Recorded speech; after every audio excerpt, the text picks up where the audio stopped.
আসসালামু আলাইকুম এভরিওয়ান, কেমন আছেন সবাই? আই হোপ সবাই ভালো আছেন। আমিও আছি আলহামদুলিল্লাহ ভালো। নতুন দিনের নতুন আরও একটা ব্লগ ভিডিওতে যশোরের মেয়ে হেনা চ্যানেল থেকে আমি হেনা আপনাদেরকে ওয়েলকাম করছি। ভিডিওর শুরুতে প্লিজ একটা লাইক দিয়ে আমার ভিডিওটা কন্টিনিউ করবেন। প্রতিদিনকার মতো আরও একটা নতুন ভিডিও নিয়ে আমি আপনাদের মাঝে হাজির হয়েছি। সকালে ঘুম থেকে উঠে অফ ক্যামেরাতে অনেকগুলো কাজ করেছি, আর এই তো রান্নাঘরেও কিছু কাজ ছিল, অল্প একটু ভিডিও করে আপনাদের সঙ্গে শেয়ার করেছি। আর এই যে একটা পার্সেল ওপেন করছি, এই পার্সেলটা এসেছিল গতকাল রাতে। আর এটা না খুবই প্রয়োজনীয় একটা জিনিস রান্নাঘরের জন্য, খুব ছোট্ট কিউট একটা অর্গানাইজার। আমি এটা অনেক দিন ধরে অর্ডার করব ভাবছিলাম। আমি আমার অনেক আপুদেরকে দেখেছি, তবে আমার কাছে তখন নেওয়া হয়নি। আমি এখন ঈদ উপলক্ষে একটা অফারে জিনিসটা পেয়েছি, তাই কিন্তু নিয়েছি। আর এটা সত্যি বলতে আমি মনে করেছিলাম যেহেতু অফারের জিনিস, না জানি কেমন হয়, তবে খুবই সুন্দর ছিল, একদম হেভি ছিল। আর ওরা বলেছিল মেহগুনি কাঠ, তবে আমি তো সেটা চিনি না, তবে আমার কাছে মনে হয়েছে ভালো। সঙ্গে 6টা হচ্ছে ছোট যে জার আর 3টা হচ্ছে বড় জার ছিল। আপনি চাইলে এটা এভাবেও ব্যবহার করতে পারেন, আবার উল্টিয়েও ব্যবহার করতে পারবেন। তবে ওয়েটটা কিন্তু ভালোই ছিল, আর কোথাও কোনো প্রবলেম ছিল না, একদম নিখুঁত ছিল। আর এই তো দেখেন, আমি কিন্তু আপনাদেরকে একটু সেট করে দেখাচ্ছি। আমার রান্নাঘরটা আমি একটু সুন্দর করে রেডি করার চেষ্টা করছি। সম্পূর্ণটা যখন শেষ হবে আমি আপনাদের সঙ্গে শেয়ার করব। আর এই তো এখানে যখন আপনি সব ধরনের মশলা রাখবেন, আর মশলাগুলো সাধারণত কালারফুলই হয়, তখন কিন্তু এটা দেখতে খুব ভালো লাগবে। আর আমার রান্নাঘরের টাইলস যেহেতু হোয়াইট কালার ছিল, তাই আমি তাদেরকে বলেছিলাম যে আমাকে মেহগুনি কালার যেটা হয় সেটা দেওয়ার জন্য। তো এই কালারটাই দিয়েছে। আপনি চাইলেই কিন্তু নিজের পছন্দ অনুযায়ী নিতে পারবেন। আর এখানে দেখেন, যদি আমি নিচেই না রেখে দেওয়ালে সেট করতে চাই, তার জন্য কিছু স্ক্রু যা যা প্রয়োজন সব কিছু দিয়ে দেওয়া হয়েছে।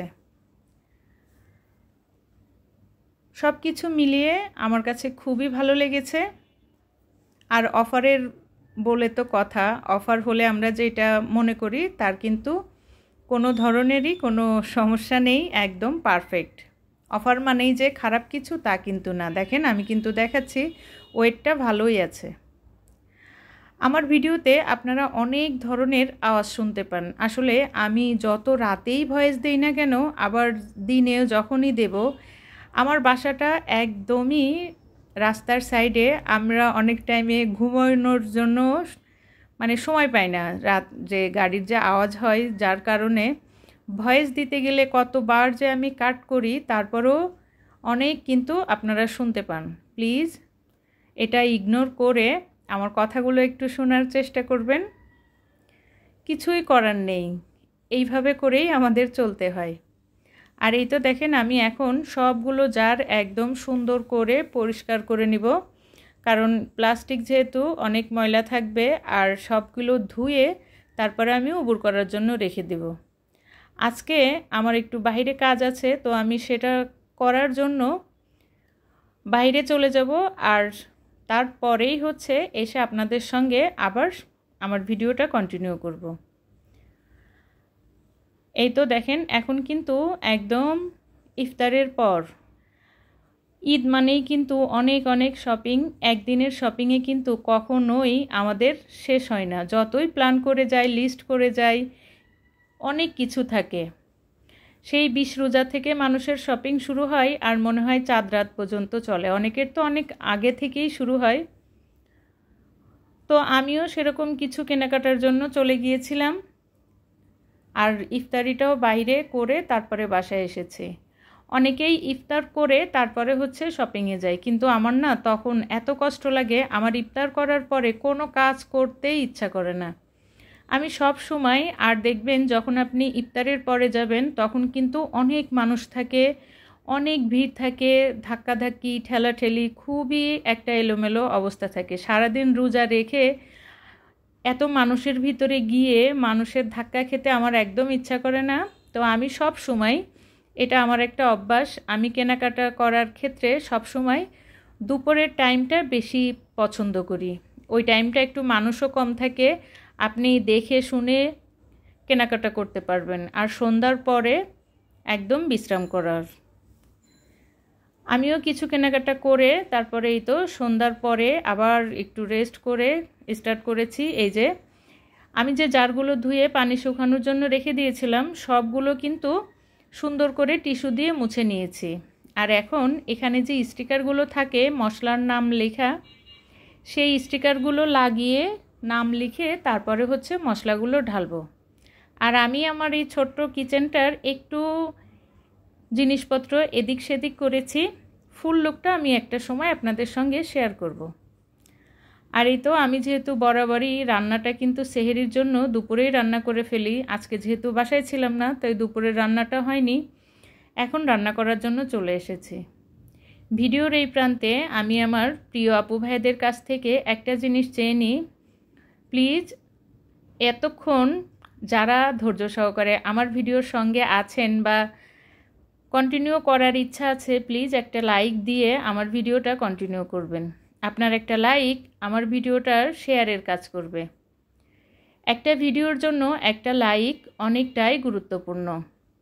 আর যদি আপনি আমার চ্যানেলে নতুন হয়ে থাকেন, আপনি চাইলেই আমার চ্যানেলে বলা কোনো কথা কোনো কাজ যদি আপনার ভালো লেগে যায়, আপনি চাইলে আমার চ্যানেলটা সাবস্ক্রাইব করে আমার সঙ্গে থেকে যেতে পারেন। ইতিমধ্যে এই কাজগুলো যারা করে ফেলেছেন তাদেরকে জানাই অসংখ্য অসংখ্য ধন্যবাদ। আমি আজকে সেহরির জন্য রান্না করব ফ্রোজেন যে সিমের বিচিগুলো রেখেছিলাম, সেই সিমের বিচি দিয়ে রুই মাছ রান্না করব। আমি মাছগুলো কিন্তু ভালো করে ভেজে নিয়েছি, তারপর সব ধরনের মশলা একটু পানি দিয়ে মেখে তারপরে কিন্তু আমি কষিয়ে নিয়েছি। এভাবে মশলাটা দিলে না বাটা মশলার মতো মনে হয়। সিমের বিচি যারা পছন্দ করেন আজকে আমার এই রেসিপিটা একবার ট্রাই করে দেখেন, সত্যি বলছি খুবই ভালো লাগে। আমি না আগে একদম পছন্দ করতাম না এই রান্নাটা, তবে আমি যখন নিজে রান্না করে খেয়েছি সত্যি বলতে এত মজা হয়েছিল, আমি তো পুরা এর ফ্যান হয়ে গেছি। তবে একটু যদি ঝোল ঝোল থাকে আমার মনে হয় এটার টেস্টটা আরও বেশি হয়। আমি সুন্দর করে একটা আলু দিয়েছিলাম, আলু দিয়ে সিমের বিচিগুলো কষিয়ে নিয়েছি, তারপরে ঝোলের পানি দিয়েছি। আমি একটু ঝোল ঝোল রান্না করব। আর মাছের মাথা রান্না করলে সব সময় কষানোর ভিতরে দিয়ে দিলে আমার মনে হয় ভালো, সব কিছু একদম পারফেক্ট হয়। আর এই তো নামানোর আগে টমেটো দিয়েছিলাম, ধনেপাতা দিয়ে আমি কিন্তু আমার তরকারিটা নামিয়ে নিয়েছি। তরকারিটা এত টেস্ট হয়েছিল, আপনারা যারা খাননি তারা খেয়ে দেখবেন এবং খেয়ে আমাকে সুন্দর একটা কমেন্টস করে জানাতে পারেন যে আসলে আমি কি সঠিক বলেছি না ভুল বলেছি। আমি শুধু মাছই রান্না করিনি, আমি সঙ্গে কেসকি মাছ চচ্চড়ি করেছিলাম আলু দিয়ে টমেটো দিয়ে।